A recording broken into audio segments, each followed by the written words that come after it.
Thanks so much. How's it, everybody? Really great to be here with you all. I'm just going to see, while you are dropping your laptops, I'm going to just see if I can get mine to work. Let's just see. I was going to use the clicker, but I'll use the phone. So welcome, everybody. Really great to be here with you today to chat about something that I'm truly passionate about, which is these exponential opportunities in AR, Web3, and the Metaverse. And firstly, I just want to say a big thanks to Denzel for arranging this summit. I think it's really, really incredible and exciting to see these types of conversations start and grow. And thanks to all of you for being here, for being part of this AADH summit and this UNISA network. So thank you all, and I hope that you have a great 2 days. So there's a seismic shift coming in reality that is being enabled and disrupted by these new platforms of the future. And you know, we can see what we teach at Singularity University is that when these technologies become digitized, they go into the digital realm, there's this initial hype that this is an incredible change that's coming, and this is going to change our lives. And then it goes into this deceptive phase where it almost seems like nothing is happening, and we reach this trough of disillusionment. And then out of nowhere, it hits the knee of the curve and it disrupts and it takes off. And my goal for this talk today is to give you an understanding of some of these new immersive technologies and the incredible opportunities that lie ahead for new business models and the future of work that's going to affect all of us in our day-to-day lives. And you know, we at Singularity we say we are truly living in the most exciting times to be alive. We are so fortunate to be in this time where we're going to see more change in the next 5 to 10 years than we've seen in the last 100 years. And most of us are going to witness that. So it's truly, truly remarkable. And a lot of these new technologies, people are asking, what can I do with them? How do I use them in my business? How do I advance my own personal development or my company or my country or my society? Well, these new tools allow you to create new types of business models, and they also employ these things like smart contracts and NFTs and blockchain technology, which I'm going to talk to you about in a moment. But just to tell you my story a little bit, it started, we've been working with Singularity University for the last 10 years, really focused on how do we educate, empower, and inspire business leaders and leaders, future leaders, to embrace these different exponential technologies so that we can lead the way in the future. And at Singularity South Africa, our goal is to create this global community of change makers who are able to implement solutions to some of Africa's and the world's greatest challenges. But in 2020, we got disrupted, just like all of us. And I was sitting at home, I'm a big gamer, so I was sitting at home playing games with my wife, and she, Monopoly, and she said to me, go try and find a new game for us to play. She's tired of losing. So I went out online and I started searching, and I found this game called Axie Infinity, which was something intriguing. It was a bit different. It's a blockchain game, and it had land, and it had its own token and a governance model. And this game is based on blockchain technology and this idea of NFTs, non-fungible tokens. Now, does everyone here know what a non-fungible token is? No. Anyone? Can you put up your hand if you do? Okay, no one. Okay, that's interesting, because a non-fungible token, I'm going to explain to you a bit more in detail of how it came around. It's a fungible token is something that can be replicated or duplicated. So the rand is fungible. You can make many more of the same rands. Bitcoin is fungible. Ethereum is fungible. You can duplicate the same asset. A non-fungible token means it's one of a kind, or it's in a collection, a unique item in a collection. And these NFTs are built on the blockchain, these non-fungible tokens, that you can that are digital assets that you can hold and you can use them in different ways in the digital format.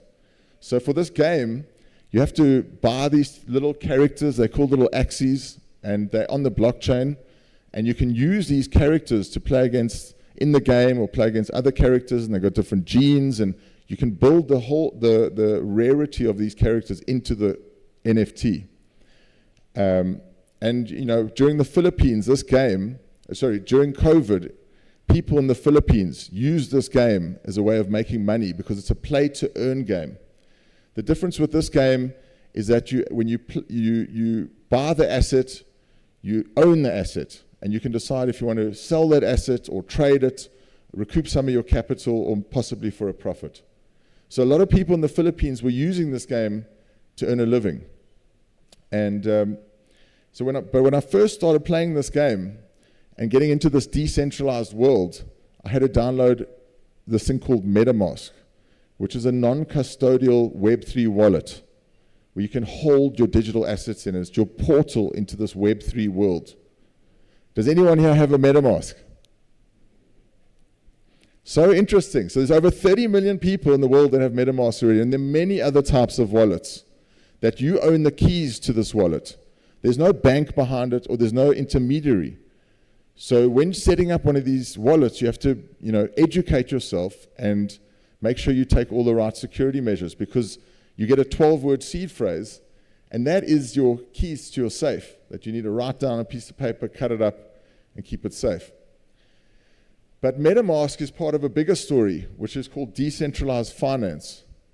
And decentralized finance offers these financial instruments on the blockchain without the need for intermediaries, such as banks or brokerages or exchanges.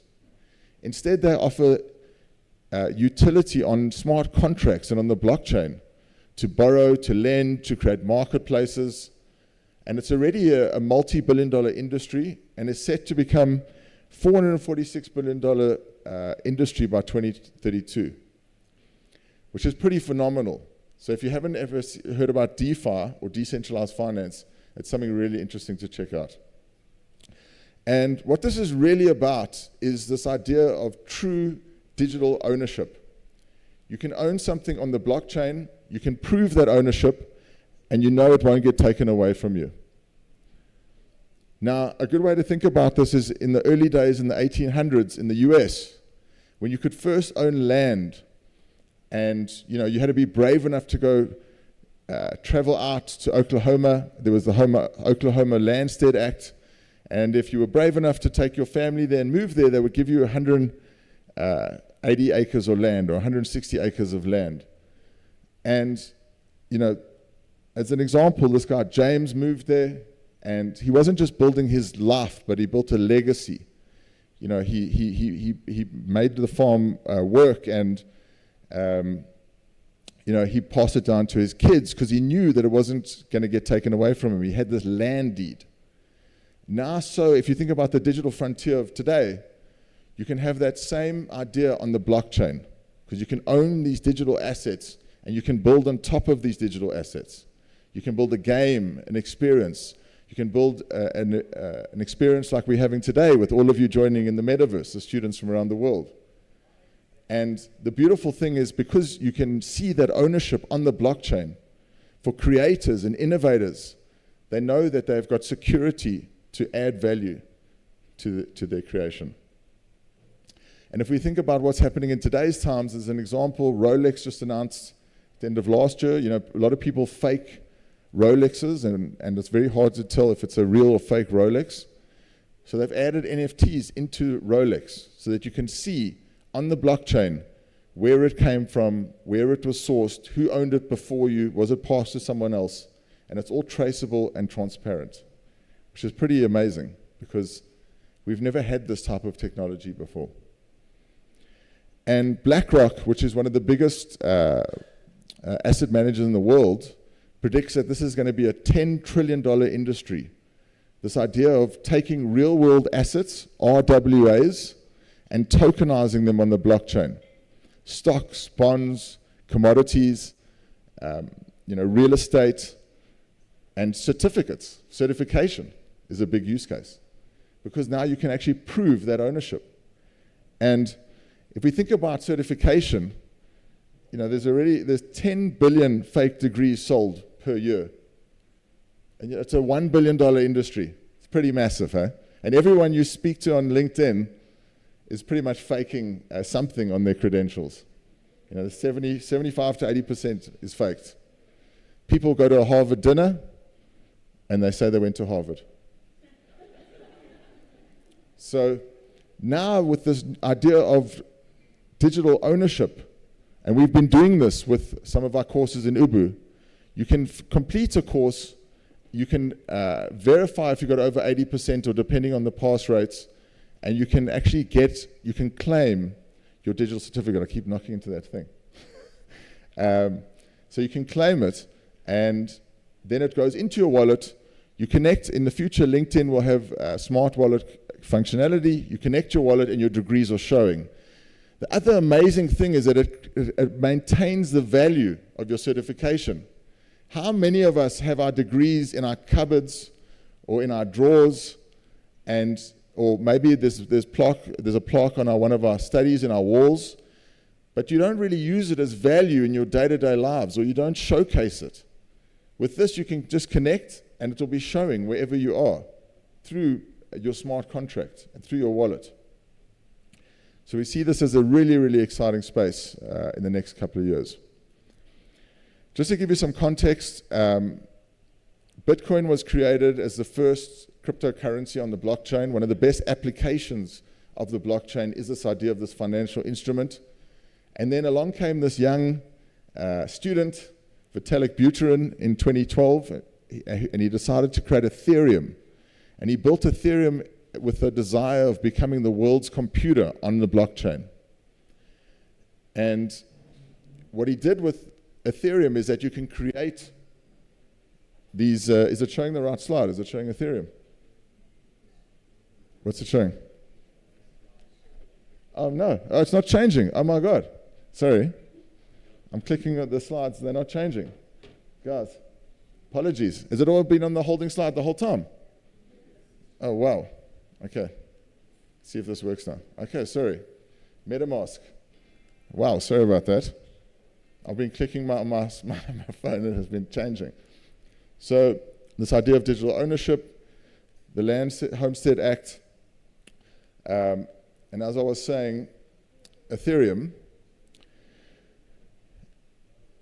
What happened was with Ethereum, he created this idea of smart contracts, that you could build a contract on top of the blockchain network, and you can, one of the first contracts that were created was the ERC-721, and they created these where you could put videos or photos or tickets or access inside the smart contracts and use it. So the first one that was created was called CryptoPunks, the first NFT, and it was these tiny, tiny little characters on the blockchain that people bought, and it's done over $2.2 billion in revenue, these CryptoPunks to date. And it's this very cool community that people are part of. Then in 2018 came the Crypto Kitties. I don't know if anyone heard about this. These were these little cats that you could breed and you could share with your friends, and you could grow them up almost like a Tamagotchi. And this was quite a big buzz in 2018. And the interesting thing about this is in the first year they made $27 million, where $20 million went to the community and $7 million went to the company. So this idea of decentralized ownership gives back the power to the creators and to the community. Then came OpenSea. This is one of the biggest marketplaces on-chain, where you can create your own NFTs, you can mint them, you can list them, and you can sell them. And this, many, many people have created incredible collections using OpenSea. And then this happened in the peak of the hype. Was this artist Beeple created this art piece called 5,000 Days, where he drew a new artwork every day for 13 years.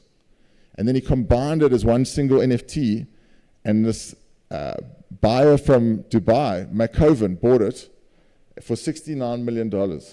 No one really knows who he is. He sits in Dubai somewhere, and he's been selling off some of the individual pieces, recouping some of his initial investment as an NFT. And this NFT landscape really blew up on the scene in 2020 and 2021. As you can see, Axie Infinity to date has done $4.2 billion in sales, that little game I was showing you in the beginning. And it's a blockchain game. It's all tracked on an open public ledger that is transparent. And some of these other NFT projects like Bored Apes and CryptoPunks and Mutant Apes, they're PFP projects. Does everyone know what a PFP is here? A PFP is a profile picture.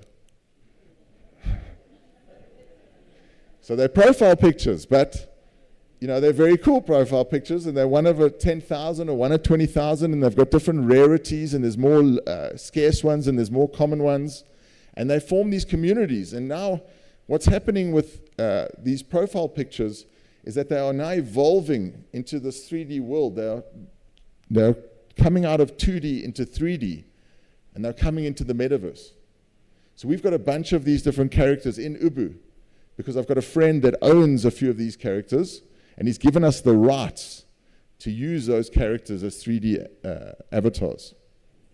So we're going to be seeing more and more of these communities coming into these 3D immersive spaces.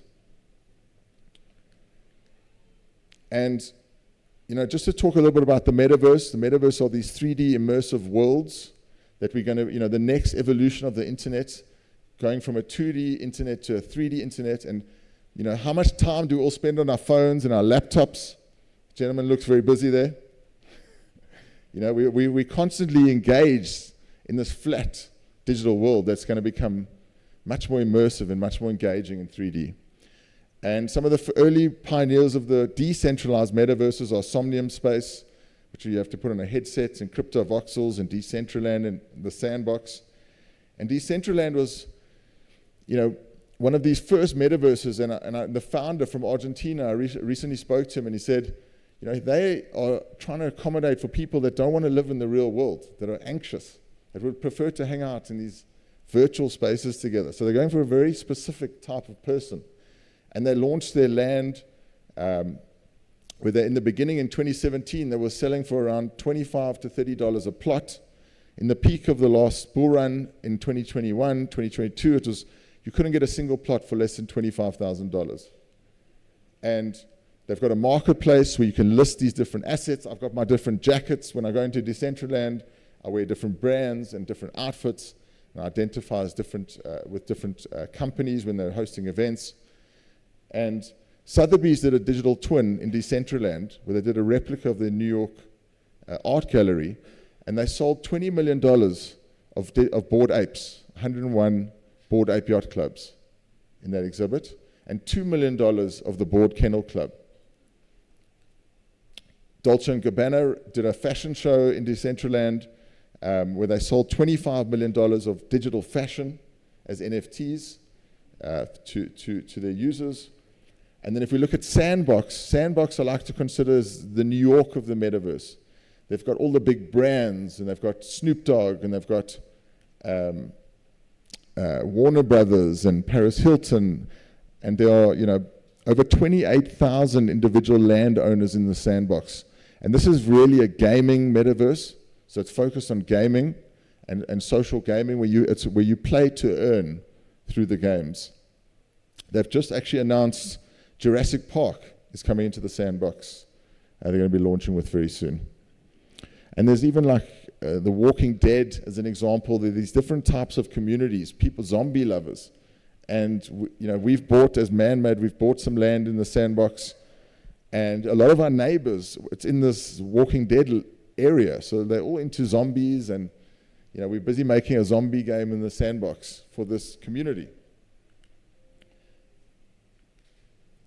And I'm proud to say that Ubu is Africa's first metaverse. We launched as Africa Rare a few years ago, and we just recently rebranded to Ubu, which is short for Ubuntu, in December. And we see Ubu as the future of AI-powered mixed reality. We are redefining AI and Web3. We've built a lot of artificial intelligence into the experience, and artificial intelligence is helping accelerate this progression of the metaverse. There's blockchain gaming and digital twins.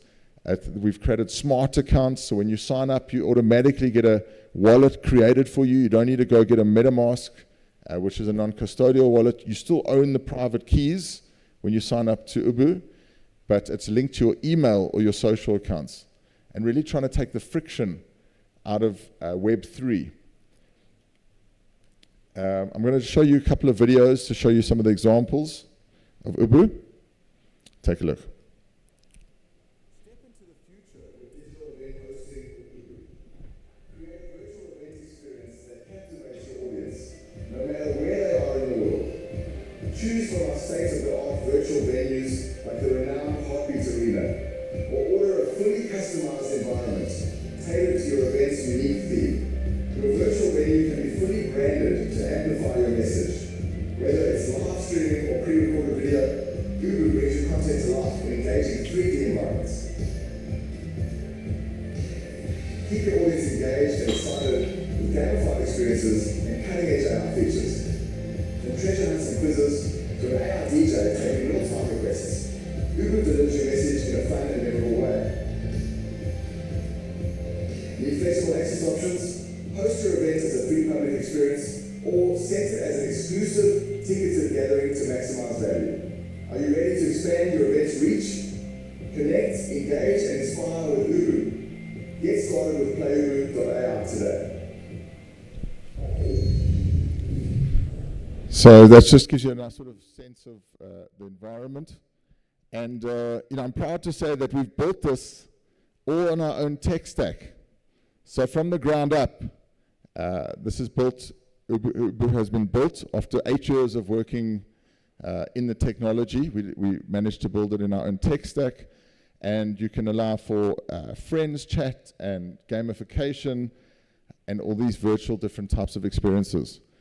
And this is another example of a game we've made, and you can see the characters that we're using in the game are actually some of those PFP NFT projects that we got allowed the rights to use from the owners of those projects. And the whole idea of this is a game that's built on skill, and you can play these games, you can play for free, or you can actually play where you can earn Ubu if you win. That you can play right in your browser. Jump into the action with a few clicks and enhance your skills with free-to-play mode. Then compete in the exciting tournament mode for just 50 Ubu and stand a chance to multiply your winnings. Ready to hodl your way to the top? Dive into the ultimate showdown and earn real rewards today. Play The Last Hodler now. So this is in the browser. To play these types of 3D games in the browser is very difficult, if anyone knows about gaming. And then other applications that you can use the platform for is learning, which is something that we're doing today, in person and online in the Metaverse. And we've created a LMS system in Ubu that you can have group-led learning or individual learning. You can either you can have workshops, you can have discussions, or you can be doing it at your own pace in a 3D immersive environment. And this is an intro to generative AI course we've made, and we've had over 7,000 people do this free course. And when you complete this course, you can then decide if you want to pay for the digital certificate, which allows you to prove that you've got the certification. Are you ready to unlock the limitless possibilities of AI? Introducing Ubu Academy's Intro to Generative AI course. For everyone eager to explore AI, no previous experience needed. Dive into the world of AI and learn about large language models.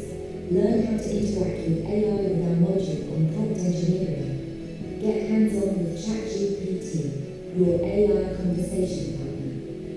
Unleash your artistic side with DALL-E, the AI that dreams in pictures. Join us on this thrilling journey and become generative AI pioneer. Ubu Academy's Intro to Generative AI. Your gateway to the AI revolution. Enroll today. So that just gives you a bit of a sense of, you can create these new types of immersive experiences and engage learners in a much more immersive way because this 2D format is limiting in terms of, getting understanding, having the sense of physicality. We are physical beings, and our memory works in physics. So you can remember that lady was on her phone over there, typing to someone. You'll remember she was next to you, and that's going to help us really comprehend and learn faster. And Gartner predicts that just by next year, 25% of people will spend at least an hour of their day, for work, shopping, education, socializing, or entertainment. Now, that's only a year away. And a lot of these tools and a lot of this infrastructure is coming online this year. So we're going to see this massive, massive uptake, and it's going to be a wild ride this year that we're very excited about. And what's helping accelerate this acceleration is this convergence of these different exponential technologies. So this idea of AR and the metaverse converging is really going to propel the metaverse to, build better infrastructure, be able to use ARs to build these worlds out faster, have better human interface, taking a lot of the friction out of how do we engage with these platforms. Decentralization, so not that the power is held in centralized sources, that it's decentralized and it's shared and it's spread with the right ownership. Through spatial computing, we're going to be, bringing the metaverse into our reality. So this idea of that we live in the physical world and we live in the digital world, and that's all going to be merging and melding as we see the likes of Orion from Meta coming out, these glasses that are coming out, really allowing us to have the digital in our physical space. The creator economy, ARs are going to help us create much better, upping our level of skill and capability. Through discovery, the ARs will understand us so well, they'll be able to help us discover what's more better for us to evolve and progress. And through experience, we're going to be, if you think about AI as super intelligence, the metaverse is going to be super experience. You're going to be able to experience different lives, different perspectives, and it's really, really, really exciting. And this idea of AI agents, we're all hearing about AI agents. Has anyone built an AI agent here? So, this AI agents are coming online, and they're going to be one of the biggest things, I believe, in 2025 to come online. This idea that you can train these AIs not to just give you back the best word, but they can actually do tasks for you. And we've implemented these AI agents in Ubu that can help you. You can chat to it. Currently, there's an AI DJ in the UNISA metaverse now, and you can go ask the AI DJ to create you a song, any type of song in any style, and the DJ will cue it and play it for you. Or you can go ask the AI coach anything about the AADH summit and get the information back. But you're going to be able to use these agents to either sell or teach or entertain, that don't get tired, that have personalities, and they can do a lot of the roles. They never turn off unless you don't have electricity. So, it's really, really getting to an exciting space. And this is Dario Amodei, who is the founder of Anthropic, Claude. He recently just said this. Take a listen. We could build a world where human life is meaningful and humans, perhaps with the help of AIs, perhaps working with AIs, build really great things. So I'm actually not that pessimistic. Getting to kind of the job side of this, I do have a fair amount of concern about this. On one hand, I think comparative advantage is a very powerful tool. If I look at coding, programming, which is one area where AI is making the most progress, what we are finding is we are not far from the world. I think we'll be there in 3 to 6 months, where AI is writing 90% of the code. And then in 12 months, we may be in a world where AI is writing essentially all of the code. But the programmer still needs to specify, what are the conditions of what you're doing? What is the overall app you're trying to make? What's the overall design decision? How do we collaborate with other code that's been written? How do we have some common sense on whether this is a secure design or insecure design? So as long as there are these small pieces that a programmer, human needs to do, the AI isn't good at, I think human productivity will actually be enhanced. So it's just so exciting, and it's also so daunting because things are changing really fast, eh? Can I get a hell yeah? Yeah, so things are changing very fast, and we need to equip ourselves and get ready for this. What are we going to do post AGR? What happens when artificial general intelligence comes? How are you planning for it? And we're seeing all these new tools, these AI tools come out almost daily now. You're trying to stay ahead, but to stay ahead, you need to be constantly learning new tools to use, to upskill yourself and to empower yourself. And are these new tools going to take away all the jobs? We've seen technology as being a net job creator in the past, but is this going to be different? And I just typed in ChatGPT some new jobs that are going to be created for humans, and you've got AI ethics specialist, AI trainer, human AI collaboration manager, data privacy officer. There's all these new jobs that are coming online that we couldn't fathom. And if you think about, if you ask your grandparents, 60, 70 years ago, that there would be social media managers or influencers out there, they could just think how crazy they would sound, because social media didn't even exist. So it's like, why would there be a social media manager or influencer? So we're going through that same process now. We do not know what jobs are going to be created when coming online, but there's going to be many. And we're seeing these new companies, these new AI native companies come out that are going from zero to $100 million in ARR in a very short space of time, with a very small amount of people. So with these AI tools and these new technologies, you can grow much faster your business.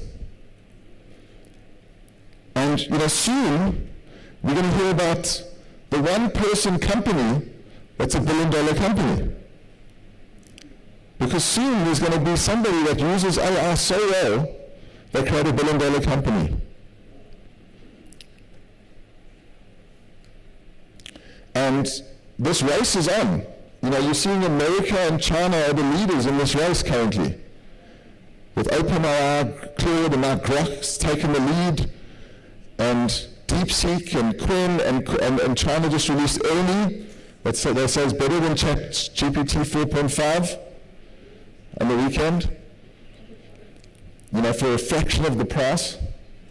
And there's not many other players in the world. There's in France, there's Mistral that have made their own LLM model that are also leading in the space. But where's South Africa? What are we doing as AI infrastructure? I know thanks to Microsoft we're doing a lot of good work here, but what are we doing on the ground? What are we doing to make it sovereign? Jensen Yang from NVIDIA, one of the biggest company in the world, says that every country needs sovereign AI. It codifies your culture, your society's intelligence, your common sense, your history. You own your own data. If you think about how important this is, if you think about RT as an example, you're getting a new RT department, and AI is that RT department, your own intelligence. Are you going to outsource your RT department, or are you going to have it in-house? Imad Mustak, who started Stability.ai, says, not your models, not your mind. So if we don't create our own sovereign AI, we're using AI that has other biases built into it, other incentives. So, we need to really, really get on top of this in South Africa. And a great example of this is Lesotho. Lesotho in the 80s created the Highland Water Project, and they took control of their water. And they started selling it out back to South Africa and to the rest of Africa. And today, their water is one of their most valuable resources, because they create sovereignty around their water supply. So we need to do the same with these AI models and the Metaverse and blockchain technology. I'm just going to take you through a quick couple of examples of AR platforms that we are using now to really create great content and production. This is a platform called Runway. I don't know if anyone's heard of Runway. Hello? Has anyone heard of Runway? No. So Runway is an incredible platform where you can, create videos from text or from images or from filming yourself as a live character into an animated character. And this is really, really giving us this amazing, amazing ability to explore our own creativity and to come up with new ways of storytelling. In the next, Imad Mustak predicts in the next year to 2 years, you'll be able to create your own blockbuster movie just by chatting to the AI. And this is an example of a mixture of the movie Oppenheimer and Barbie. Take a look at this.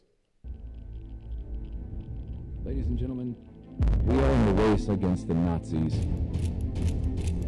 And I know what it means if the Nazis have the bomb. She's a scientist, and I hear she's the best. Good. She's also a doctor. Excellent. She's also a flight attendant, astronaut, Marine Corps medic, paleontologist, veterinarian, and 3-time Olympic gold medalist.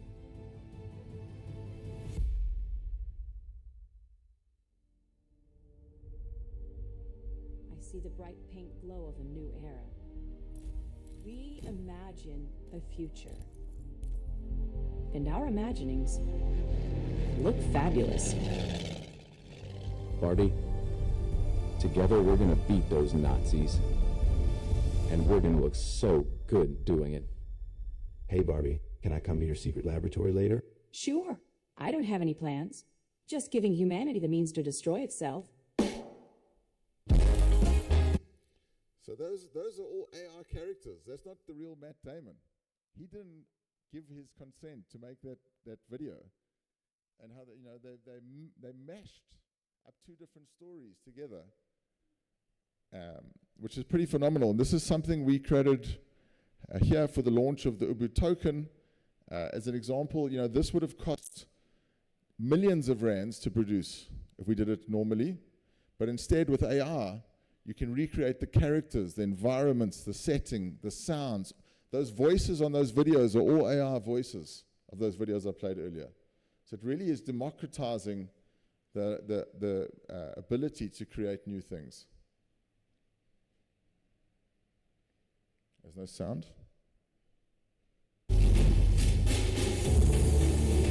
A new dawn for the fastest growing continent on the planet. Be part of Africa's Web3 awakening.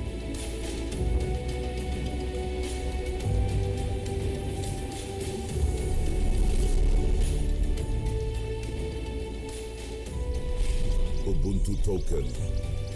Launching 29 February 2024. Join the allow list now. So there was not one real person in there. That's all AR, right? And which also allows you the potential to expand your markets, to reach more people, because we can just change languages and change characters. And so here we did it in a Mandarin, where we changed out one of the characters to an Asian gentleman in this fantasy world. We also did it in Portuguese, and we did it in Spanish.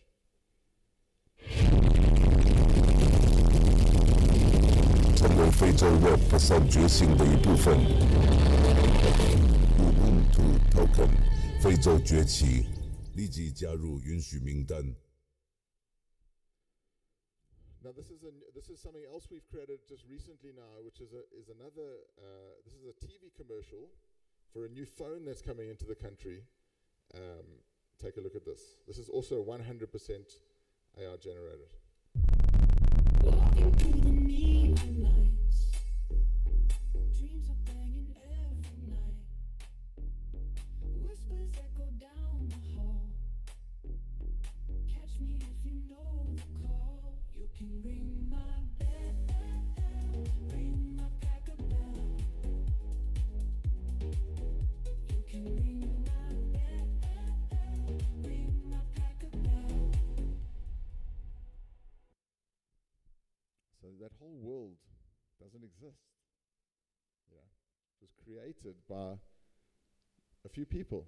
Instead, they would have taken hundreds of people to create in the past. And another big part of this is this idea that we can jump into these avatars.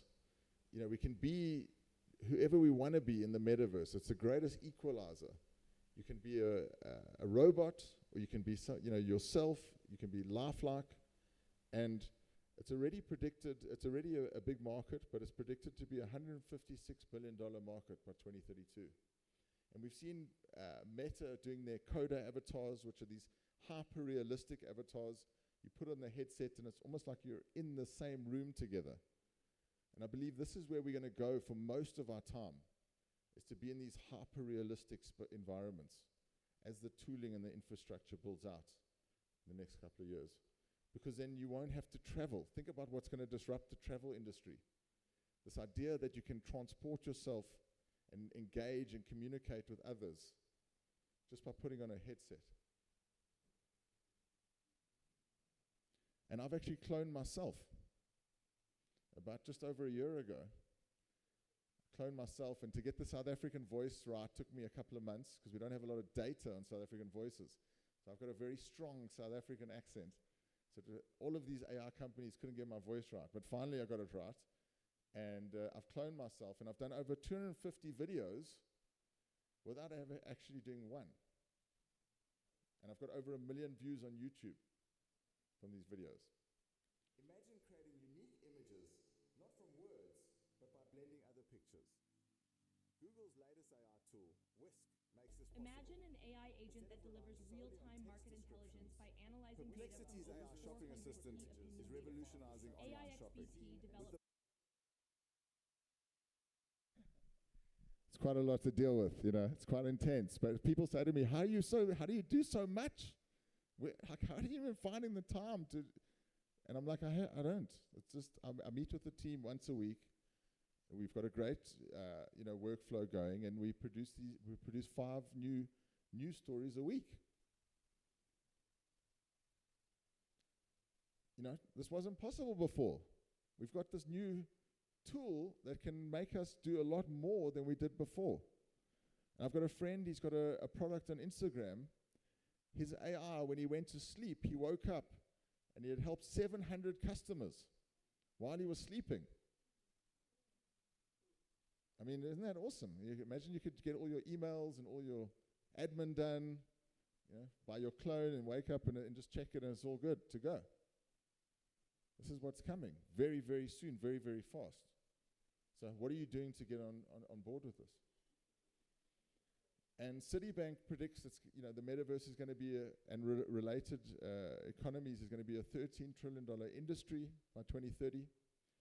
And McKinsey reports, multi-billion-dollar industries in academics and advertising and gaming. These spaces are just about to hit the knee of the curve and disrupt. And Ray Kurzweil, who's one of the founders of Singularity University, and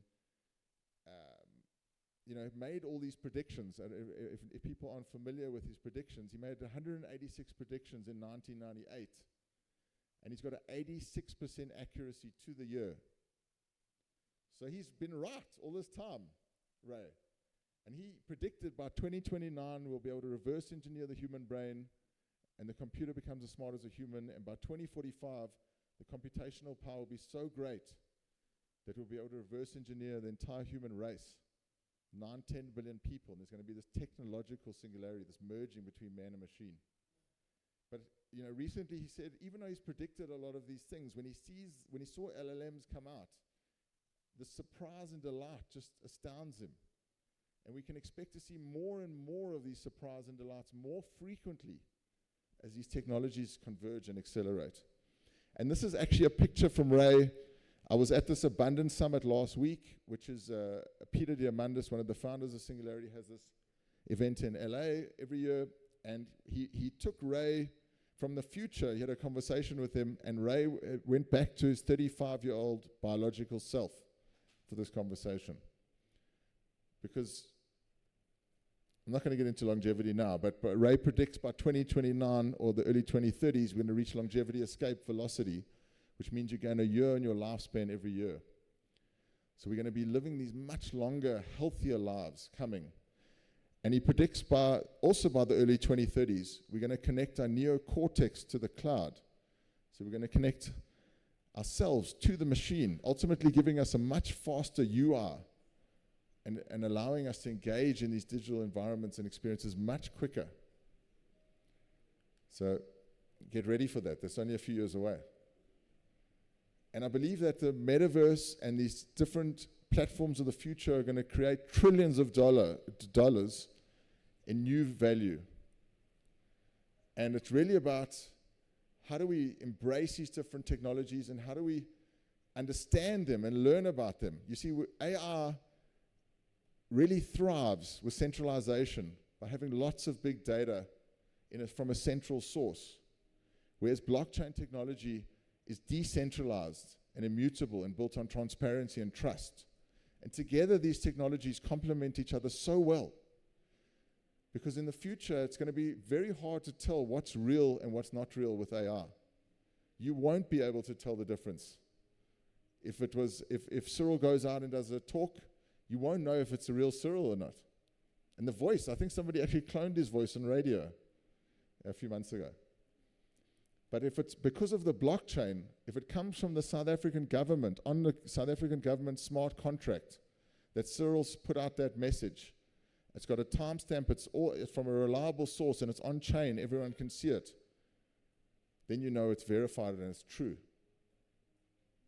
And I just want to leave you with saying, as we go on this limitless journey, let's all be architects of the future and really drive to make a beautiful tomorrow. Thank you so much.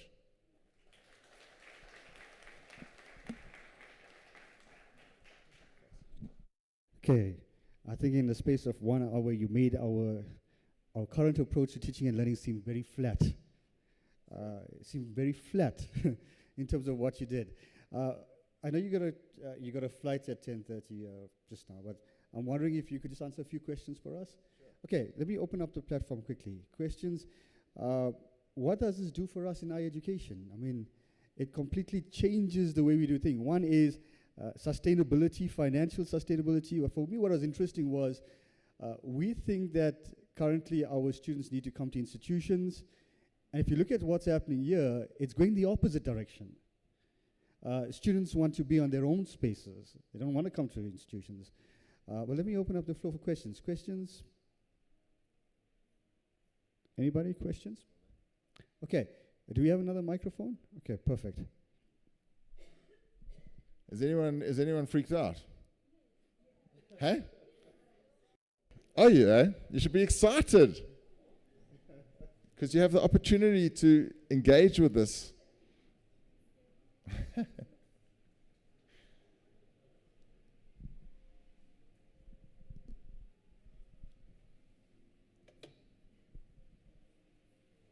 Okay, we got one in the back. We got Tracy on this side, two. Good morning. Thank you for that beautiful presentation. My name is Lisa from the Department of Information Science.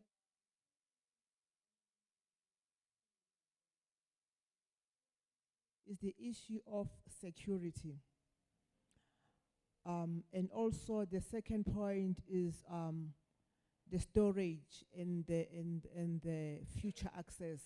Because if you engage in these platforms and then you are given the right to access those platforms and do whatever you need to do through blockchain and other softwares and other stuff, what about the future? Where are these data going to be stored, and how are we going to have access if you don't own the storage?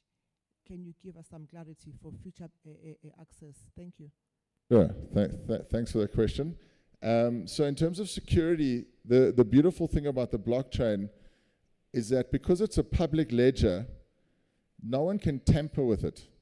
Because if anyone tampers with it, you can see that they're trying to tamper with it. And it's decentralized. This ledger, it doesn't just sit on one machine. It sits on thousands and thousands of machines. So if one machine goes down, you still got access to your information. And that's the whole idea, is that it's because it's decentralized and it's on-chain. When you own that asset on-chain, that's yours. No one else can take that away from you. As long as it's sitting in your wallet, you own it. The only ways, the things we've seen with security at the moment are phishing scams and hackers that are trying to trick you out of your passwords and things like that. That's where there's still a gap in security. Or bridges, they're called bridges. When you're bridging from one network to another network, there could be vulnerabilities. But the actual blockchain is immutable. It's secure. And once you own your asset, you can always reference it, as long as you don't lose your private keys to your wallet where you're holding that asset. Hi, I'm Tracy from UNISA ICT. I just wanted to ask you the voiceover. Okay, so they obviously used your voice. You said words, etc., and they generated it. What about copyright infringements on famous voices? Are they allowed to use that? Is there a problem with that? Like, for example, Brad Pitt. If I wanted Brad Pitt in my AI, what is the legalities of that? Thanks. Yeah, so that's also a very hot topic at the moment. Sam Altman from OpenAI just said we should copyright some models now. But there's big, how did they train their OpenAI models, which is on copyrighted content? And they're in a big legal battle, I think with the New York Times, OpenAI, around where did they get their training data to train. And there's been an uproar in Hollywood around this. You're not allowed to use somebody else's voices. But at the moment, because it's still the Wild West and it's so new, the technology, you're seeing a variety of this copycat things go on, like crazy videos coming out there. We're using public figures or politicians. I don't know if anyone saw that one video of all the politicians dancing together through that Frank Sinatra song that recently, all the top world leaders. It was quite hilarious, but it looks so real. None of them gave their consent to that. So the only way to guard that is going to be putting everything on chain so that you can find the source and you can know if it's reliable or it's a trusted source. There are other things in AI where they're talking about digital footprints and things like that, but I don't think that's 100% secure yet. So it's a big contentious space. I haven't been into studio for over a year and a half. They use my voice, but it's in a secure environment. If somebody got into access to our account, they could use my likeness, and I would have to find it to try shut it down. Anyone else? Any other questions? This side. There's a question on the other side. Thank you. Good morning. My name is Kiabata Kutwani. I'm from the Department of Gender and Sexuality Studies at UNISA. I just wanted to ask specifically about the app that you have, or I don't know what to call it, I'm sorry, Ubu. How does it, or how could it be used to improve or, accessibility for individuals? Particularly, I'm asking from a student's perspective, the experience. And what are the kind of challenges that you think exist that might hinder our teaching, or to give students support, because we actually have students living with disabilities, and we're trying to incorporate, some of these tools in our teaching. So yeah.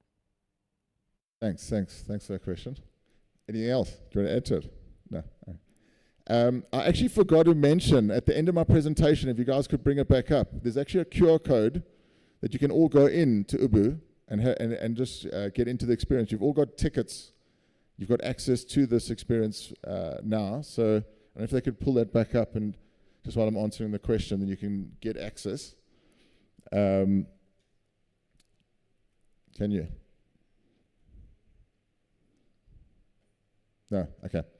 But I will show, I'll try to go back there and just put it up for you so you can get access. I think, you know, the idea, the metaverse can help with these type of things in multiple ways. So as an example, when the war in Ukraine and Russia started, we were thinking, how can we help, you know, from where we are here?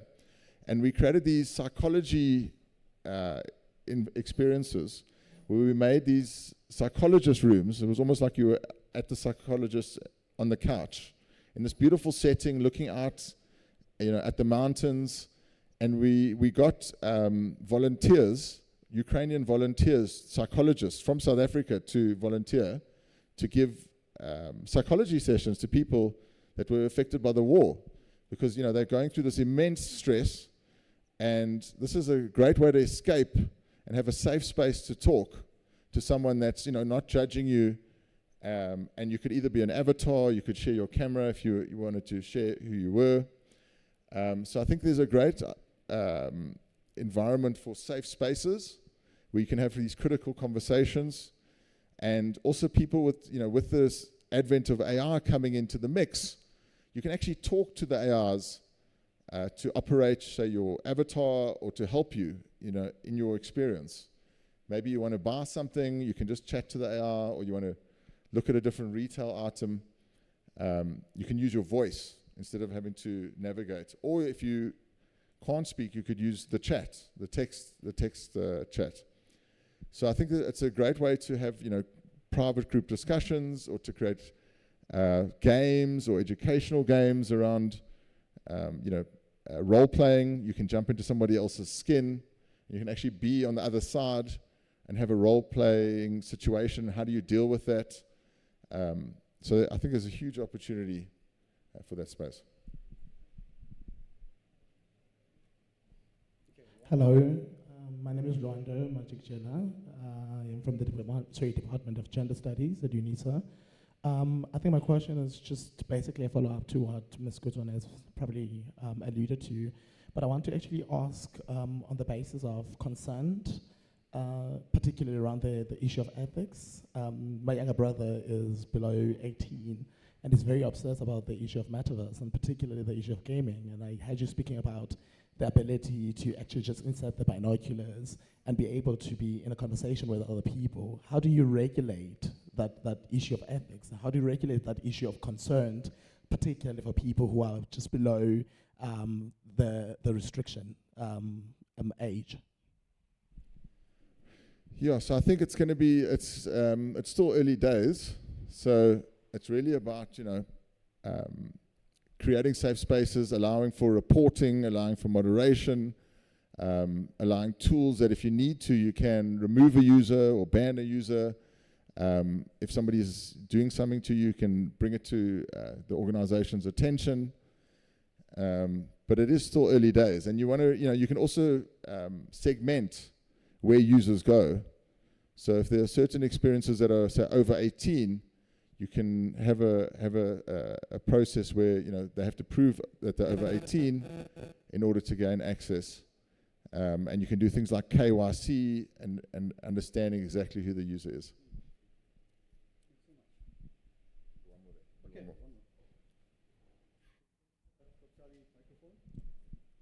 But if anyone hasn't gone in yet, you can just go to playubu.ai, and then you go to your profile, and then you can sign in, and in your events tab in your profile, you'll see the ticket to go into this event that you already are in physically.